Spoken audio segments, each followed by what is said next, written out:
Hi, എല്ലാവർക്കും നമസ്കാരം. പുതിയൊരു വീഡിയോയിലേക്ക് സ്വാഗതം. നമുക്കിന്നേ കുറച്ച് നല്ല നാടൻ മാങ്ങ കിട്ടിയിട്ടുണ്ട്. കുഞ്ഞു മാങ്ങയില്ലേ, ആ മാങ്ങ കിട്ടിയിട്ടുണ്ട്. നമുക്കത് മാമ്പഴപ്പുളിശ്ശേരി ഉണ്ടാക്കിയാലോ? അടിപൊളിയായിട്ട് ഉണ്ടാക്കാം. ഞങ്ങൾ ഉണ്ടാക്കുന്ന രീതിയിലാണ്, ഞങ്ങൾ വീട്ടിലുണ്ടാക്കുന്ന ഒരു രീതിയിലാണ് ഉണ്ടാക്കുന്നത്.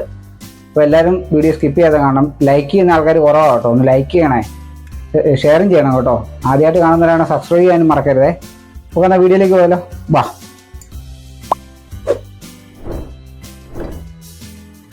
അപ്പോൾ നമുക്ക് ഇതിനാവശ്യമായിട്ട് വരുന്നത് നാടൻ മധുരമുള്ള മാമ്പഴം, നാടൻ മാമ്പഴം, പിന്നെ തേങ്ങ, ഒരു ഡോറ തേങ്ങയും ഉണ്ട്. അതിനകത്ത് ചെറിയ ജീരകം ഇട്ടിട്ടുണ്ട്. ലേശം ശർക്കര, അത് ശർക്കര പൊടി കേട്ടോ ഇതേ. പിന്നെ 2 പച്ചമുളക്, 3 വറ്റൽമുളക്, മുളക് പൊടി, കരിവേപ്പില, കട്ട തൈര്, പിന്നെ മഞ്ഞൾപ്പൊടി. ഇത്രയൊക്കെ നമുക്ക് ആവശ്യമുള്ളൂ. ആവശ്യത്തിന് ഉപ്പും. നമുക്കെന്താ ഉണ്ടാക്കിയാലോ? നമ്മൾ ചട്ടി അടുപ്പത്ത് വെച്ചിട്ടുണ്ട്. ഈ മാങ്ങ നമുക്ക് അതിലേക്ക് ഇട്ട് കൊടുക്കാം. ഒരു 1/2 സ്പൂൺ മുളക് പൊടി, ചെറിയൊരു സ്പൂൺ മഞ്ഞൾപ്പൊടി, 2 പച്ചമുളക് നടുവേ മുറിച്ച് വേർപെടുത്താത്തയാണേ ഇതിനകത്തിട്ട് വേണം. നമുക്ക് ആവശ്യത്തിന് വെള്ളം ഇതിൻ്റെ അകത്ത് ഒഴിച്ചു കൊടുക്കാവേ.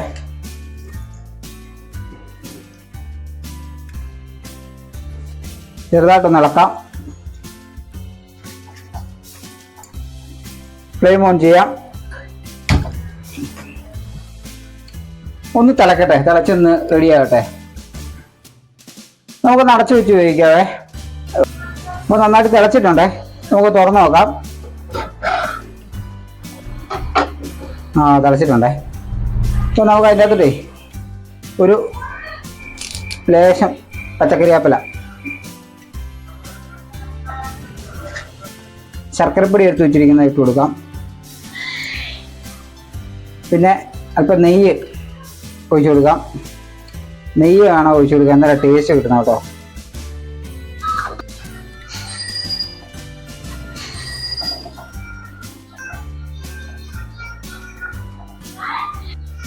അതവിടെ ഇരുന്ന് നമ്മൾ തിളക്കട്ടെ, വേകട്ടെ. ഇന്നത്തേന് നമുക്ക് അരപ്പ് റെഡിയാക്കാം.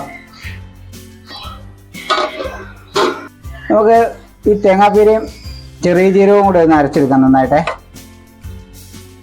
നമ്മൾ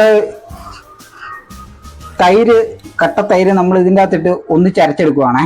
രണ്ടായിട്ട് അരയ്ക്കുന്നില്ല, ഒന്നിച്ചാണ് അരയ്ക്കുന്നത്. അപ്പോൾ നമുക്ക് ആദ്യമേ ഒരു ലേശം തൈര് ഒഴിച്ചിട്ട് നമുക്കൊന്ന് അരച്ചെടുക്കാം.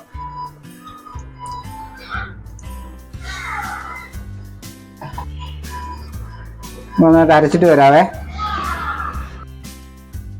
നമ്മൾ ഈ തൈരും തേങ്ങായും ചെറിയ ജീരകവും കൂടെ അരയ്ക്കുന്നതെന്ന് വെച്ചാൽ അതിൻ്റെ ആ ടേസ്റ്റ്, ആ ചെറിയ ജീരകത്തിൻ്റെ ഒക്കെ ടേസ്റ്റൊക്കെ ഇതിൻ്റെ അകത്തോട്ട് കയറണം, ഈ തൈരിൻ്റെ അകത്തോട്ട്.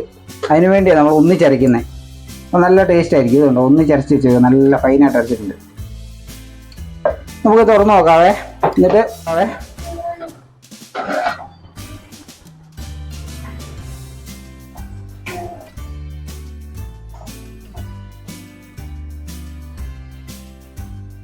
നമുക്ക് ഈ അരപ്പൊന്ന് ചേർത്ത് കൊടുക്കാം.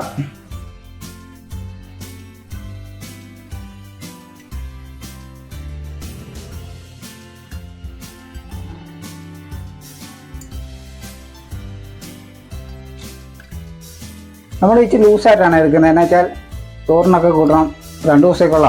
അപ്പോൾ ഞങ്ങൾ 2 പേരല്ലേ ഉള്ളൂ, പിന്നെ 2 കുഞ്ഞുങ്ങളും. അതുകൊണ്ട് 2 ദിവസത്തേക്കുള്ളതുകൊണ്ട് നമ്മൾ ഇച്ചിരി ലൂസാക്കി എടുക്കുന്നത്.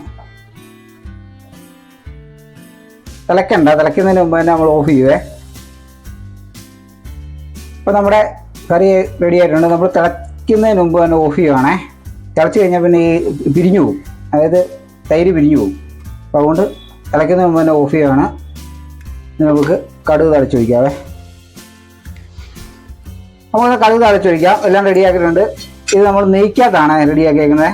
നെയ്ക്കകത്ത് ഉള്ളിയും കരുവേപ്പിലയും കടുകും ഉണക്കമുളകും മാത്രം, വേറെ ഒന്നുമില്ല.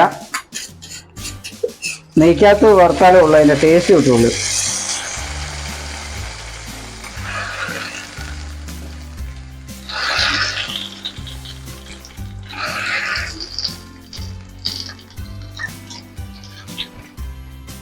നമുക്കൊന്ന് മിക്സ് ചെയ്ത് കൊടുക്കാവേ.